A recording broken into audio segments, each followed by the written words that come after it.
All right, let's talk about one of the most popular reality TV series ever. I believe they just wrapped up season 6 of Love is Blind, and we're gonna dive into the top dramatic couples on Love is Blind. Let's start with the inaugural season. We have Gianina and Damian. Wow, this was an example of, toxic relationship 101. Or let's say hot and cold, fire and ice, oil and water.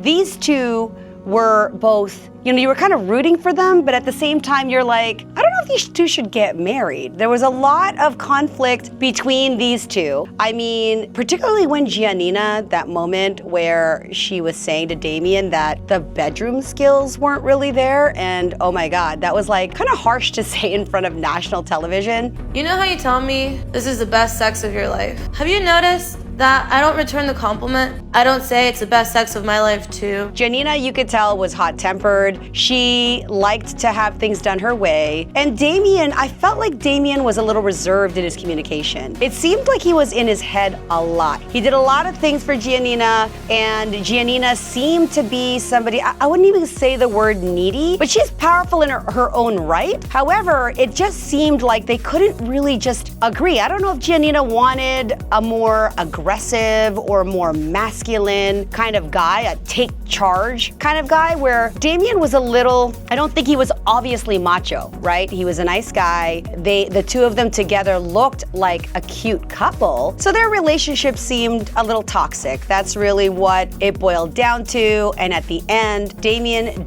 said no. I mean, Gianina would have said yes to a life full of conflict, but Damian wasn't having it. It would be selfish of me to marry you today. Knowing as much as you tell me you're ready, I see that you're not.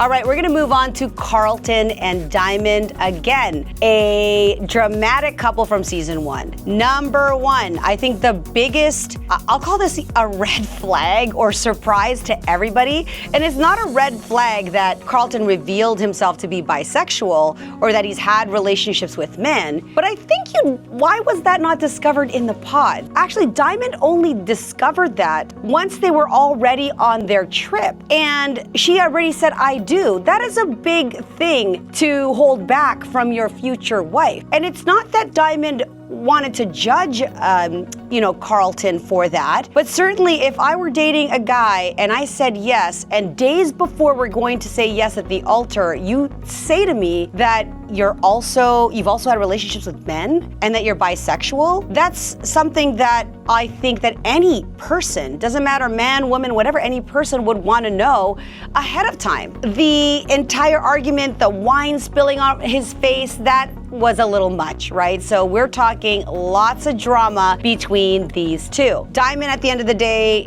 she could not move forward with that. I think it would be hard, like challenging for any woman post yes to the altar, like going to the altar, knowing that that was something that was pretty major. Your core compatibilities depend on a number of things for a long-term relationship. First of all, as a matchmaker, someone who's been doing this for now 32 years, one of the things that you want to understand between your potential life partners, are you compatible when it comes to sexual compatibility, financial compatibility, career choices, family values, all of that. That was something that was a real miss on Carlton's part. And I think the issue also that was raised is that if that was something that Carlton wasn't comfortable discussing and it was pretty major, what else could he be hiding? Their trust is broken there. What are the other things that he might be insecure about that he's not being upfront with his fiancée? Let's move on to season 2. We've got Natalie and Shane. This was a couple that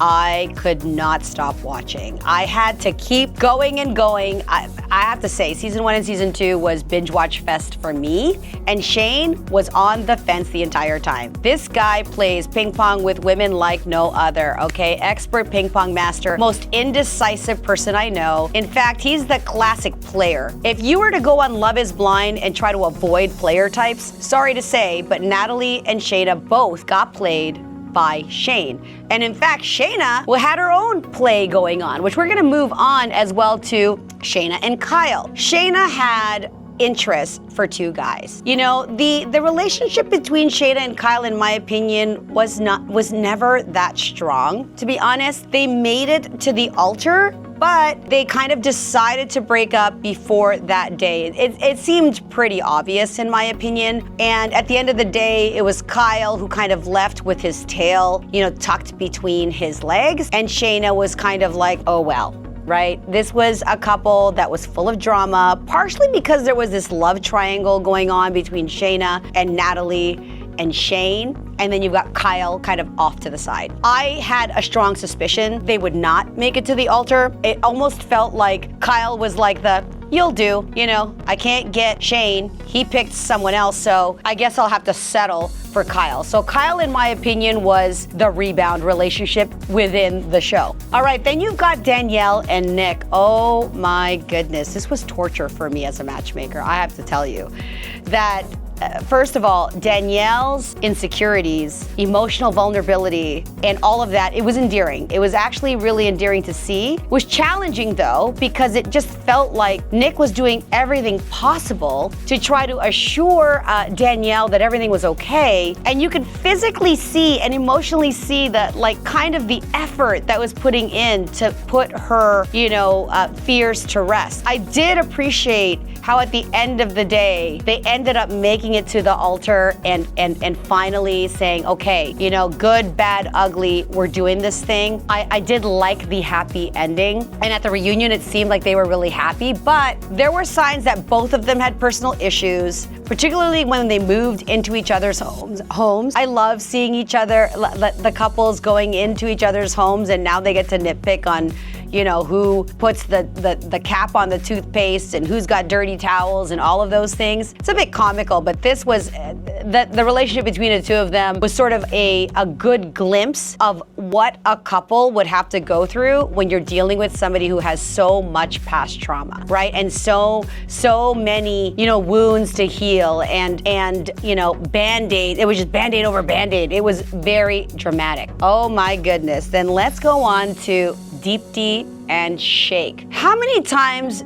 did viewers want to shake like upside down? This guy was coined and viewed as a narcissistic misogynist, okay? This guy, I don't know how Deepti would have felt hearing Shake describe his future wife as one of his aunties. Okay, like he viewed Deepti like an auntie, like there was just no attraction. Yet the entire time I'm like, is this guy gonna marry her or not? Because all he keeps doing is like forcing himself to try to have this attraction for her, says yes, I should do this, but all in all, he has zero. Like, I don't even know if he could get an erection going out with her, right? Like, could he even get it up? He was struggling with that the entire time. And the fact that at the end of the day, Deepti chose herself, which frankly she should have done a long time ago. Imagine being a woman and not feeling desired by your partner, saying all the right things but doesn't want to sleep with you. I mean, everyone else is having sex around her and they're shaking booties and they're knocking boots and she's like,